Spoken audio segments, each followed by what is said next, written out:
Assalamualaikum warahmatullahi wabarakatuh. Welcome back to my YouTube channel Muning TV.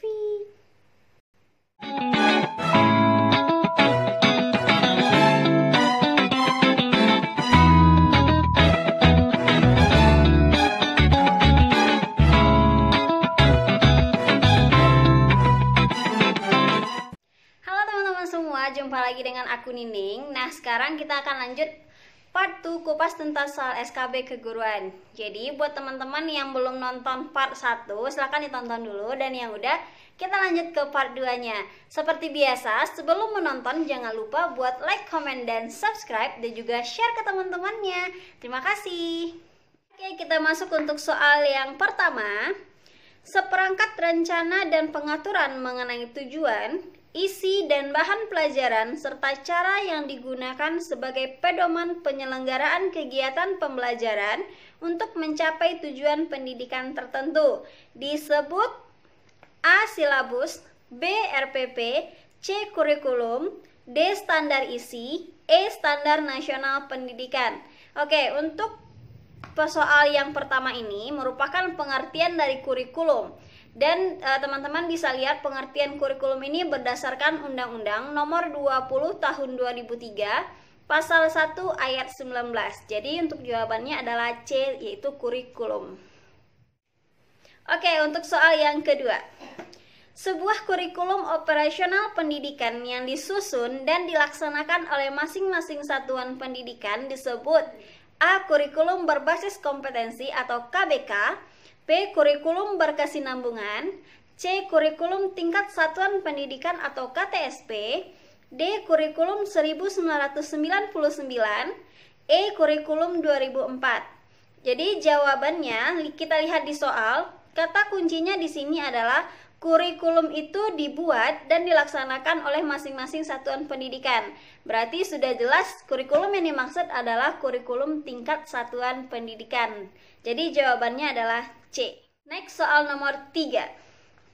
Penyusunan KTSP harus mengacu kepada A. Standar isi dan standar kompetensi lulusan atau SKL, B. Standar kompetensi lulusan peserta didik, C. Silabus, D. RPP, dan E. Standar kompetensi dan kompetensi dasar. Jadi pada penyusunan KTSP ini harus mengacu kepada yaitu standar isi dan standar kompetensi lulusan. Berarti jawabannya adalah A. Kita masuk soal nomor 4. Kriteria atau acuan atau pedoman dasar dalam menentukan pencapaian minimal hasil belajar peserta didik dinamakan A. Standar kompetensi lulusan, B. Standar batas minimum kelulusan, C. Ambang batas minimum lulus, D. Nilai ketuntasan minimal, E. Kriteria ketuntasan minimal. Jadi kita lihat pada soalnya di sini adalah kriteria. Ada kata kunci kriteria dan kemudian ada kata kunci pencapaian minimal hasil belajar. Jadi sudah jelas jawabannya adalah E. Kriteria ketuntasan minimal atau yang kita kenal dengan KKM. Oke, untuk soal nomor 5. Istilah pedagogik berasal dari bahasa Yunani yaitu A. Pedagogi, B. Pedagogos, C. Pedago dan logos, D. Pedagogiks, E. Peude dan logos. Jadi di sini istilah pedagogik berasal dari bahasa Yunani yaitu pedagogos. Jadi jawabannya adalah B. Karakteristik, ciri-ciri, tanda-tanda, perbuatan atau respon yang harus dapat dilakukan atau ditampilkan oleh siswa untuk menunjukkan bahwa siswa itu telah memiliki kompetensi dasar tertentu disebut dengan A. Kemampuan peserta didik, B. Kompetensi dasar, C. Indikator, D. Kecakapan hidup, dan E. Kompetensi lulusan. Jadi yang jawabannya adalah indikator. Karena apa indikator itu? Indikator merupakan wujud dari kompetensi dasar yang lebih spesifik. Karena di soalnya ini dijelaskan ciri-ciri siswa itu telah menunjukkan kalau siswa telah memiliki kompetensi dasar disebut, maka jawabannya adalah indikator. Karena indikator ini adalah bukti yang lebih spesifik dari kompetensi dasar. Jadi yang nomor 6 jawabannya adalah C. Soal nomor 7. Suatu strategi pengembangan materi pokok berdasarkan atas urutan penyelesaian suatu tugas pembelajaran dinamakan dengan A. Pendekatan hierarkis, B. Pendekatan spiral, C. Pendekatan terjala, D. Pendekatan berkesinambungan, dan E. Pendekatan prosedural. Sebelum kita menjawab, kita lihat dulu apa pengertian masing-masing dari pendekatan ini. Yang A yaitu pendekatan hierarkis. Apa sih itu pendekatan hierarkis? Pendekatan hierarkis ini adalah dia menggambarkan suatu kemampuan yang bawahannya itu berdasarkan urutan dari hal yang mula-mula harus dilakukan sampai akhir yang harus dilakukan. Misalkan, seorang siswa ingin menghitung besar usaha yang dilakukan. Sebelum dia bisa menghitung usaha yang dilakukan, seorang siswa ini harus paham dulu. Dia harus mengerti dulu apa itu usaha dan apa-apa saja yang mempengaruhi usaha tersebut. Jadi sebelum dia bisa menghitung, dia harus paham dulu materi mula-mula sebelum masuk ke menghitung usaha ini. Jadi kemudian pendekatan spiral. Pendekatan spiral ini adalah pendekatan dengan memberikan bahan ajar yang memang memfokuskan pada satu pokok pembahasan saja. Kemudian pendekatan terjala. Pendekatan terjala ini adalah pendekatan dengan menggabungkan dua buah atau lebih mata pelajaran pada satu tema. Kemudian yang D, pendekatan berkesinambungan. Pendekatan berkesinambungan ini adalah kegiatan dengan memberikan materi pembelajaran itu secara terus-menerus atau secara berkesinambungan. Kemudian yang E, pendekatan prosedural. Dan pendekatan prosedural ini adalah pengembangan materi pokok yang berdasarkan atas urutan penyelesaian suatu tugas pembelajaran. Jadi, berdasarkan dengan soal, yang dimaksud di sini adalah pendekatan prosedural. Tapi sebelumnya, jangan sampai kita terkecoh. Jadi karena antara pendekatan hierarkis dengan pendekatan prosedural ini bedanya tipis. Kalau hierarkis harus sesuai benar atau harus dilandasi dengan hal yang mula-mula, hal yang paling mendasar. Barulah mereka bisa melanjutkan ke urutan selanjutnya. Tapi kalau yang prosedural ini memang sesuai dengan kegiatannya. Jadi jawaban nomor 7 adalah yang E. Nomor 8, aspek yang berkaitan dengan perasaan, emosi, sikap, derajat penerimaan atau penolakan terhadap suatu objek peserta didik disebut A. Afektif, B. Kognitif, C. Psikomotor, D. Emotif, dan E. Sensitif.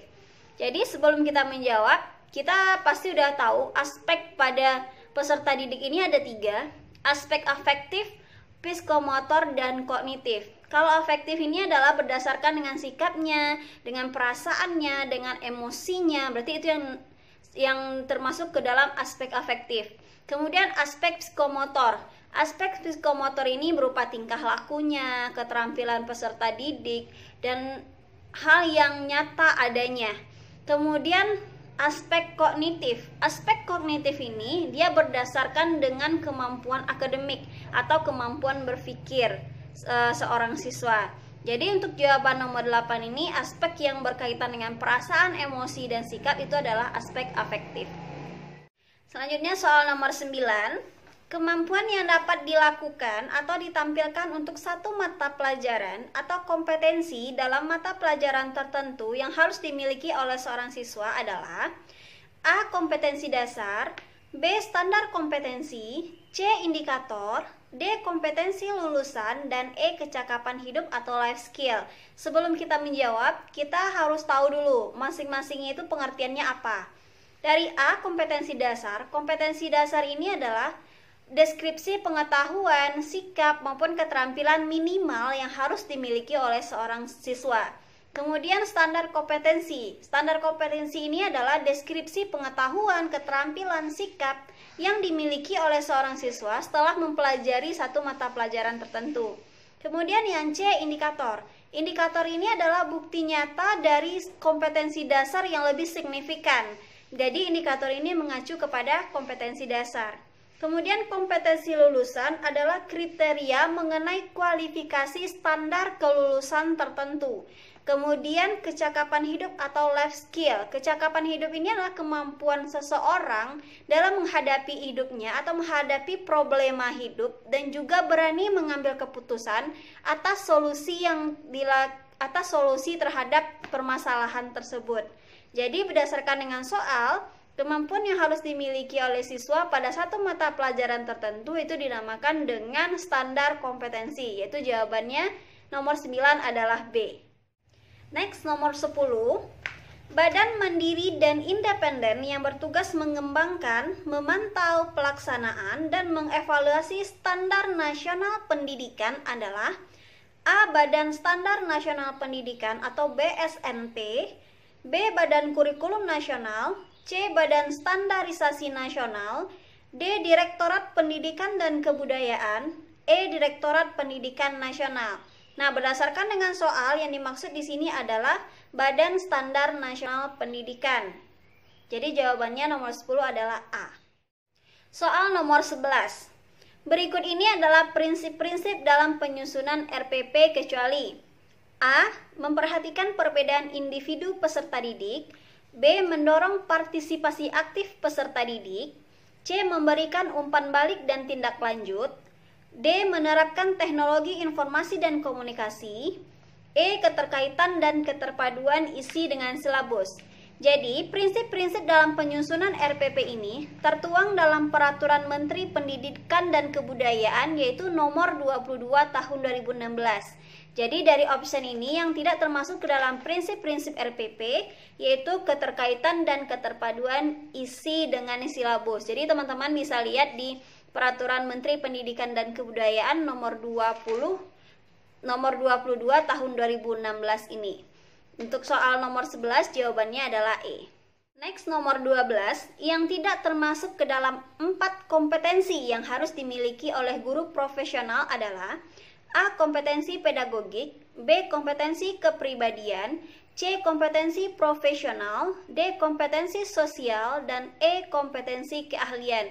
Jadi untuk soal nomor 12 kita sudah sama-sama tahu kalau kompetensi guru itu ada 4, yaitu pedagogik, kepribadian, profesional, dan sosial. Jadi di sini yang tidak termasuk adalah kompetensi keahlian. Jawabannya E. Nomor 13. Komponen RPP terdiri dari beberapa hal berikut kecuali A. Identitas mata pelajaran, B. Standar kompetensi, C. Kompetensi dasar, D. Presensi peserta didik, dan E. Kegiatan pembelajaran. Jadi untuk jawaban nomor 13, kita seorang guru pasti sudah sama-sama tahu apa aja komponen RPP tersebut. Jadi yang tidak ada di dalam RPP di sini adalah presensi peserta didik. Jadi jawaban nomor 13 yaitu D. Next, soal nomor 14 yang tidak termasuk aspek kompetensi pedagogik guru berdasarkan pedoman pelaksanaan penilaian kinerja guru atau PK guru adalah A. Mengenal karakteristik peserta didik, B. Menguasai teori belajar dan prinsip-prinsip pembelajaran, C. Mampu mengembangkan kurikulum, D. Mampu menciptakan RPP yang berbeda minimal 5 buah setiap minggunya, dan E. Mengembangkan potensi peserta didik. Jadi dari optionnya sudah jelas, yang bukan termasuk aspek kompetensi pedagogi guru adalah yang D.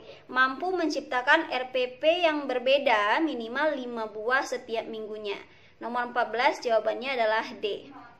Next, nomor 15 yang terakhir pada part 2 ini, standar kompetensi pedagogik sesuai dengan A. Permenpan nomor 16 tahun 2007, B. Permenpan nomor 21 tahun 2007, C. Permenpan nomor 26 tahun 2007, D. Permenpan nomor 32 tahun 2007, dan E. Permenpan nomor 52 tahun 2007.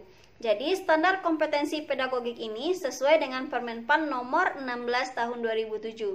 Dan jawaban nomor 15 adalah baiklah teman-teman semua, part 2 soal SKB Pedagogi Keguruan telah selesai. Jadi semoga bermanfaat videonya dan semangat buat teman-teman yang akan melanjut ke dalam SKB dan semoga berhasil menjadi ASN 2020.